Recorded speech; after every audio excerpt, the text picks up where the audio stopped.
പോത്താനിക്കാട് പഞ്ചായത്തിൽ ഭരണം പിടിക്കാൻ LDFന്റെ നീക്കം. സ്വതന്ത്രനായി വിജയിച്ച വിൻസെന്റ് മേക്കുന്നേലിനെ കൂട്ടുപിടിച്ച് ഭൂരിപക്ഷം തികയ്ക്കാനാണ് LDFന്റെ ആലോചന.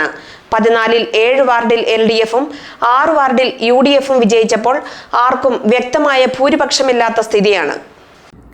കോതമംഗലം താലൂക്കിൽ ഒരു മുന്നണിക്കും വ്യക്തമായ ഭൂരിപക്ഷമില്ലാത്ത ഏക പഞ്ചായത്ത് ഇത്തവണ പോത്താനിക്കാടാണ്. ഇവിടെ 14 വാർഡുകളാണ് ആകെയുള്ളത്. ഇതിൽ 7 വിജയിച്ച് LDF മേൽക്കൈ നേടിയെങ്കിലും ഭരിക്കാനാവശ്യമായ 8-ലെത്താൻ കഴിഞ്ഞില്ല. ഭരണം നടത്തിയിരുന്ന UDFന് 6 വാർഡുകളിലാണ് വിജയം. 7-ാം വാർഡിൽ ഇരുമുന്നണികളെയും പരാജയപ്പെടുത്തി വിജയിച്ച വിൻസെന്റ് മേക്കുന്നേലിന്റെ തീരുമാനമാകും നിർണായകം.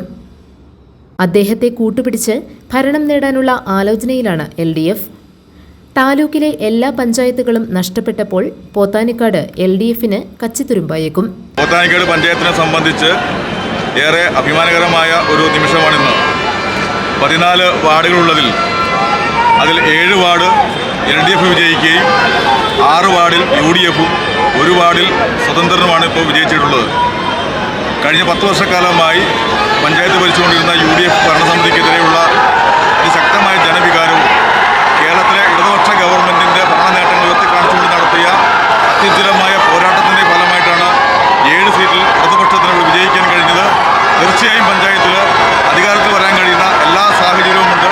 ആ സാഹചര്യത്തെ ഉപയോഗപ്പെടുത്തിക്കൊണ്ട് പോത്താനിക്കാട് ഗ്രാമപഞ്ചായത്ത് അടുത്ത 5 വർഷം ഇടതുപക്ഷത്തിന് ഭരിക്കാൻ കഴിയും എന്ന് തന്നെയാണ് ഞങ്ങളുടെ ആത്മവിശ്വാസം. ആ തരത്തിലേക്കുള്ള പ്രവർത്തനങ്ങളുമായി മുന്നോട്ട് പോകും. അങ്ങനെ കിട്ടുന്ന ഭരണം ഈ പഞ്ചായത്തിലെ ജനങ്ങൾക്ക് നാളിതുവരെ കിട്ടാതെ പോയ വികസനങ്ങൾ കൊണ്ടുവരുന്നതിന് വേണ്ടി ഉപയോഗപ്പെടുത്തുമെന്ന് മാത്രമാണ് ഈ ചുരുങ്ങിയ വിടയങ്ങൾ പറയാനുള്ളത്. പ്രസിഡന്റ് സ്ഥാനം ലഭിച്ചാൽ വിൻസെന്റ് മേക്കുന്നേൽ LDFനെ പിന്തുണച്ചേക്കും. മുൻ പ്രസിഡന്റ് MP എബ്രഹാമിന്റെ മകനാണ് വിൻസെന്റ്.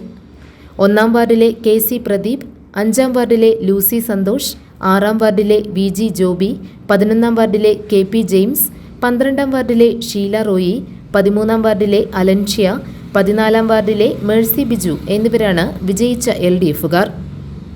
UDFിൽ നിന്ന് ജിജി മാത്യു 2-ാം വാർഡ്, ജിനേഷ് കെ പോൾ 3, അനിൽ എബ്രഹാം 4, മിനി സണ്ണി 8, സാബു വർഗീസ് 9, സീന സജി 10 എന്നിവരാണ് വിജയിച്ച UDFുകാർ.